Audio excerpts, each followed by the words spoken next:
Gold, trusted gold buyers. మీరు తాకట్టు పెట్టిన బంగారాన్ని విడిపించి ఈ రోజు ఉన్న మార్కెట్ ధరకు కొనబడను.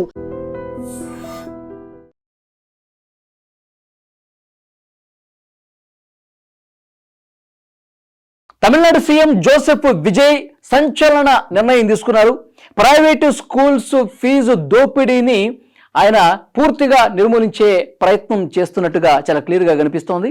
ఎందుకంటే ఎంతో కాలం నుంచి తమిళనాడులో ప్రైవేటు స్కూల్స్ ఇష్టారీతిన ఫీజులు వసూలు చేస్తూ ఉన్నాయి. లక్షల రూపాయలు పేద ప్రజల నుంచి దండుకుంటూ ఉన్నాయి. సో దీనికి ఎక్కడో చోట ఫుల్ స్టాప్ పడాలని చెప్పి చాలా సీరియస్గా జోసెఫ్ విజయ్ భావించారు. ఏ క్లాస్కి ఎంత ఫీజులు వసూలు చేయాలి, ప్రైవేట్ స్కూల్స్ నాణ్యత ప్రమాణాలు పాటిస్తున్నాయా లేదా, సో ఆ స్కూల్ని బట్టి ఎలాంటి ఫీజు ఎంతవరకు తీసుకోవాలి అన్నది చాలా క్లియర్గా ఉండే విధంగా ఒక కమిటీని కూడా ఏర్పాటు చేశారు. ఆ కమిటీ నివేదిక కూడా ఇచ్చింది ఏ క్లాస్కి ఎంత తీసుకోవాలి అన్నది. అయితే ఇప్పుడు జోసెఫ్ విజయ్ తీసుకున్న నిర్ణయం సో ఆల్మోస్ట్ అన్ని ప్రైవేట్ స్కూల్స్కి వర్తిస్తుంది. దీన్ని ఈ కొత్తగా ప్రభుత్వం నిర్ణయించినటువంటి ఈ ఫీజులని తమ నోటీస్ బోర్డులో 100% ప్రదర్శించాల్సిందే. ప్రతి ఒక్కరికి ఈ స్కూల్ ఎంత ఫీజులు వసూలు చేస్తుందో కూడా కనిపించాలి. గవర్నమెంట్ ఇచ్చినటువంటి ఆ విధి విధానాలకు, గవర్నమెంట్ నిర్దేశించినటువంటి ఆ ఫీజులకు ₹1 ఆ పరిమితికి ₹1 కనుక పెంచినా సరే మీ మీద కఠినమైనటువంటి నిర్ణయాలు తీసుకుంటాం, చట్టపరంగా బాధ్యుల్ని చేస్తాం, అసలు మీ ప్రైవేటు స్కూలు గుర్తింపును కూడా రద్దు చేస్తాం అని చెప్పి సీఎం విజయ్ ఒక కీలక నిర్ణయం తీసుకున్నట్టుగా తెలుస్తుంది. ఇంకా అఫీషియల్గా ఒక జీవో రావడం తర్వాత కమిటీ అయితే రిపోర్ట్ ఇచ్చేసింది గవర్నమెంట్కి. ఆ రిపోర్ట్లో ఏ స్కూల్కి ఎంత ఫీజు అనేది కూడా క్లియర్గా ఉంది. సో వెంటనే ఆయన ఒక అధికారిక ఆదేశాలు అంటే జీవో రూపంలో వస్తే కనుక ఇంప్లిమెంట్ అయ్యే అవకాశం చాలా స్పష్టంగా కనిపిస్తుంది. ముఖ్యంగా తమిళ ప్రజలు, పేద మధ్యతరగతి ప్రజలందరూ కూడా ఈ నిర్ణయం పట్ల హర్షం వ్యక్తం చేస్తూ ఉన్నారు. అసలు ఏ స్కూల్కి ఎంత అనేది ఒక్కసారి మీకు ఇక్కడ చూపిస్తాను చూడండి. Tamil Nadu fee determination committee fee structure 2026-27 ఈ విద్యా సంవత్సరంలో ప్రైవేట్ స్కూల్స్ ఎంత వసూలు చేయాలన్నది ఆ కమిటీ ఏ స్కూల్కి ఎంత ఇచ్చింది అనేది ఇక్కడ మనం క్లియర్గా చూడొచ్చు. ఎల్కేజీ అండ్ యూకేజీ ₹16,640 కంటే ₹1 కూడా ఎక్కువ వసూలు చేయకూడదు. తర్వాత first class, second, third, fourth, fifth క్లాసులకి ఎంత అంటే ₹18,635 కంటే ఎక్కువ వసూలు చేయకూడదు. ఇది 18,635 మాత్రమే 5వ తరగతి వరకు. తర్వాత 6, 7, 8 తరగతులకి ₹20,635 సంవత్సరానికి. ఈ క్లాసులకి ₹20,635 మాత్రమే వసూలు చేసుకోవాలి. ఇక 9, 10 ఈ 2 తరగతులకి ₹22,965 మాత్రమే వసూలు చేయాలి. ఇక +1, +2 అంటే ఇంటర్మీడియట్ 2 సంవత్సరాలకి ₹25,825 కంటే ₹1 కూడా మీరు ఎక్కువ వసూలు చేయడానికి వీల్లేదు. ఇప్పటి వరకు మీరు లక్షల ఫీజులు వసూలు చేసింది, పేద మధ్యతరగతి ప్రజలు ముక్కుపిండి వసూలు చేసింది, వాళ్ళ ఫీజులు కట్టకపోతే హాల్ టికెట్లు ఇవ్వకుండా, పరీక్షలు రానివ్వకుండా మీరు ఇబ్బందులు పెట్టింది ఇక చాలు. ఈ ప్రభుత్వం ఏదైతే ఎన్నికల్లో హామీ ఇచ్చాం, ప్రైవేట్ స్కూళ్ళ ఫీజులు తగ్గిస్తాం, పేద ప్రజలకు అండగా నిలబడతామని చెప్పి మేము ఎన్నికలు ఇచ్చినటువంటి హామీని 100% అమలయ్యే విధంగా ఒక కమిటీని ఏర్పాటు చేసి ఆల్రెడీ ఫీజులను కూడా డిక్లేర్ చేసేసాం. ఇక అమలు చేసి తీరుతాం. దీనికి ప్రతి ఒక్కరూ పాటించాల్సిందే, లేకపోతే ఆ స్కూల్స్ మీద చర్యలు తీసుకుంటామని చెప్పి చాలా క్లియర్గా చూడండి. ఇది Tamil Nadu fee determination committee fee structure 2026-27 ఈ సంవత్సరానికి సంబంధించి ఈ ఫీజులే అమలవుతాయని చెప్పి చాలా క్లియర్గా ఇది మొత్తం సోషల్ మీడియా మొత్తం ఊపేస్తుంది. ఈ ఫీ స్ట్రక్చర్ అనేది సీఎం విజయ్ ఆయన ముఖ్యమంత్రి అయ్యాడేదో అనేకమైనటువంటి గొప్ప నిర్ణయాలు తీసుకున్నాడు, పాలనలో తన మార్క్ చూపిస్తూ ఉన్నాడు. కానీ ఇక్కడ మన తెలుగు రాష్ట్రాల్లో పరిస్థితి చూస్తే ఫీజులు తగ్గించండి అని చెప్పి ప్రతి విద్యా సంవత్సరం విద్యార్థులు కావచ్చు, తల్లిదండ్రులు కావచ్చు, తర్వాత విద్యార్థి సంఘాలు వీళ్ళందరూ కూడా పెద్ద ఎత్తున ఆందోళనలు చేస్తే రోడ్ల మీదకి వచ్చి ఫీజులు తగ్గించండి, అసలు దోచేస్తూ ఉన్నారు, రక్తం పీల్చేస్తూ ఉన్నారని చెప్పిన ఏ ప్రభుత్వం కూడా పట్టించుకున్నటువంటి పరిస్థితి లేదు.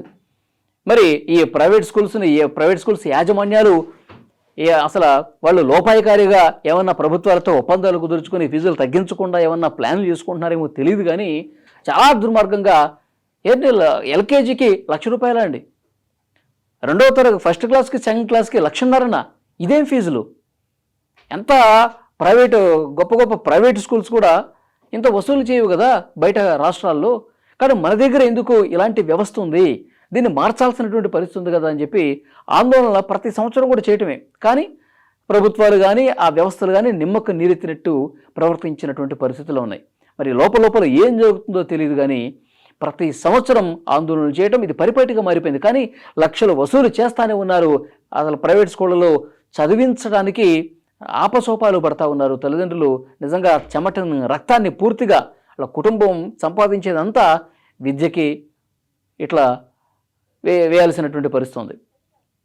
కాబట్టి తమిళనాడు ముఖ్యమంత్రి జోసెఫ్ విజయ్ చాలా మంచి నిర్ణయం తీసుకున్నారు. ఇది ఒక గొప్ప నిర్ణయం. ఇంకొక ముఖ్యమైన విషయం ఏంటంటే తమిళనాడు ముఖ్యమంత్రి విజయ్ ఆలోచన ప్రతి స్కూలు కూడా తమ నోటీస్ బోర్డులో అందరికీ కనిపించే విధంగా ఫీజ్ స్ట్రక్చర్ కనిపించాలని అన్నది మాత్రమే కాదు, ఆ ప్రైవేటు స్కూలు వెబ్సైట్లో కూడా ఈ ఫీజ్ స్ట్రక్చర్ అనేది వాళ్ళు పెట్టాలి. ప్రభుత్వం నిర్దేశించినటువంటి ఈ ఫీజుల్ని ప్రతి ప్రైవేట్ స్కూల్ కూడా వాళ్ళ వెబ్సైట్లో, వాళ్ళ అఫీషియల్ వెబ్సైట్లో ప్రదర్శించాలి. అలాగే విద్యార్థులకి ఏదో అడ్మిషన్ ఫారాలు ఇస్తారు కదా, ఆ ఫారం ఇచ్చేటప్పుడు కూడా డెఫినెట్గా ఈ ఫీజ్ స్ట్రక్చర్ అనేది వాళ్ళ విద్యార్థులకి తల్లిదండ్రులకి అందించాలని కూడా చెప్పారు. అంటే ఒక పారదర్శకత తీసుకురావడం కోసం ప్రభుత్వం డిక్లేర్ చేసినటువంటి ఆ ఫీజులను మాత్రమే ఈ స్కూలు ఫైనల్ చేసింది, అంత మాత్రమే వసూలు చేస్తుందని చెప్పి మీరు ప్రతి ఒక్కళ్ళకి ఆ భావన కలగజేసే విధంగా ఉండాలంటే స్కూల్స్ కూడా ఇంతే పారదర్శకంగా ఉండాలని చెప్తా ఉన్నారు. సో నేడు రేపు ఆల్రెడీ నిర్ణయం అయిపోయింది, ఇక అధికారికంగా ఉత్తర్వులు రావటమే. ఈ విద్యా సంవత్సరం 2026-27 విద్యా సంవత్సరం నుంచే అమలు అయి తీరాలని చెప్పి చాలా కఠినంగా, చాలా స్ట్రిక్ట్గా, సీరియస్గా విజయ్ ఉన్నట్టుగా తెలుస్తోంది. నిజంగా చాలామంది పాలకులు, చాలామంది ముఖ్యమంత్రులు జోసెఫ్ విజయ్ని చూసి నేర్చుకోవాల్సినటువంటి అవసరం ఉంది. పేదల పక్షాన, మధ్యతరగతి ప్రజల పక్షాన నిలబడ్డటువంటి ఏకైక ముఖ్యమంత్రి జోసెఫ్ విజయ్ అని చెప్తున్నారు. పరిపాలనలో ఏమాత్రం అనుభవం లేకపోయినా జోసెఫ్ విజయ్ మొట్టమొదటిసారిగా పార్టీ పెట్టిన 2 సంవత్సరాల్లో ఆయన విజయం సాధించి ముఖ్యమంత్రి అయి ఇలాంటి దేశం మొత్తం కూడా ఆలోచన చేసేటంటే గొప్ప గొప్ప నిర్ణయాలు తీసుకుంటూ ఉన్నారు. ఆయన అధికారంలోకి వచ్చిన తర్వాత ఇలాంటి సంచలన నిర్ణయాలు చాలా తీసుకున్నారు. అసలు స్కూల్స్కి దగ్గరలో వైన్స్ ఉండకూడదు, దేవాలయాలకు దగ్గరలో వైన్స్ ఉండకూడదు, బస్ స్టాండ్లు, రైల్వే స్టేషన్లు ఇలాంటి ప్రదేశాల్లో దాదాపు 1 కిలోమీటర్ల అవతలే వైన్స్ ఉండాలని చెప్పి ఒక పేరు సంచలనమైన నిర్ణయం తీసుకున్నారు. గతంలో ఏ ప్రభుత్వం వాళ్ళకి తెలిసినా కానీ చేయలే.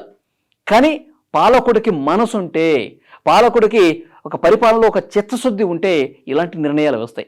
ఇటువంటి ప్రైవేట్ స్కూల్స్ ఇంత మాత్రమే వసూలు చేయాలంటే అది ఎంత సాహసోపేతమైనటువంటి నిర్ణయం, ఎంత సవాలుతో కూడుకుంది. ఎందుకంటే చాలా ఒత్తిళ్ళు వస్తాయి. ప్రైవేటు అలాగే కార్పొరేటు విద్యా సంస్థలు ఒక పెద్ద మాఫియా నడిపించే అవకాశం ఉంది కొన్ని చోట్ల. కాబట్టి దాన్ని తట్టుకొని మరి అలాంటి ప్రలోభాలకు ఈ ప్రభుత్వం గురి కాదు. పేదల పక్షానే ఉంటుంది, మధ్యతరగతి ప్రజల పక్షానే ఉంటుంది. వాళ్ళు ఫీజులు కట్టుకోలేరు, కానీ వాళ్ళ పిల్లల్ని మంచిగా చదివించుకోవాలి అన్న తపన ఉంటుంది. కాబట్టి డెఫినెట్గా ఈ విద్యా సంవత్సరం నుంచి ప్రభుత్వం రూపొందించినటువంటి ఫీజు స్ట్రక్చర్కి అనుగుణంగా అమలు చేసి తీరాల్సిందే, లేకపోతే యాక్షన్ తీసుకుంటామని చెప్పారు. సో తెలుగు రాష్ట్రాల్లో కూడా ఇలాంటిది రావాలి. ఇక్కడ పాలకులు, ముఖ్యమంత్రులు కూడా ఈ విధమైనటువంటి ఆలోచన చేయాలి. ఎందుకంటే ప్రతి ప్రభుత్వం ఒకటే చెప్తుంది, విద్యకి మేము అత్యధిక ప్రాధాన్యత ఇస్తాం, వైద్యానికి మేము అత్యధిక ప్రాధాన్యత ఎక్కడిస్తున్నారు? లక్షలు ఫీజులు వసూలు చేస్తుంటే అది ప్రాధాన్యత ఇచ్చినట్ట? అసలు ఆ ప్రైవేట్ స్కూల్లో, ఆ ప్రైవేట్ కాలేజీల్లో సరైనటువంటి సౌకర్యాలు ఉండవు. బాత్రూంలు గబ్బు పెట్టి ఉంటాయి, ఫ్యాన్లు సరిగా తిరగవు, అక్కడ కనీస సౌకర్యాలు, వసతులు సరిగా ఉండవు. అయినప్పటికీ పిల్లలు ఆడుకోవడానికి గ్రౌండ్ ఉండదు. కాబట్టి అంటే స్కూల్ అసలు ఏ విధంగా ఉండాలో ఆ విధంగా లేకపోయినా సరే లక్షలు వసూలు చేసేటువంటి ప్రైవేటు విద్యా సంస్థలు ఉన్నాయి. కాబట్టి వాటి మీద యాక్షన్ తీసుకుంటూ ఇలాంటి ఫీజు స్ట్రక్చరే ఈ తెలుగు రాష్ట్రాల్లో కూడా రావాల్సిన అవసరం ఉంది. ఇక్కడ ముఖ్యమంత్రులు కూడా అలాంటి ఆలోచన చేయాల్సినటువంటి అవసరం ఉంది.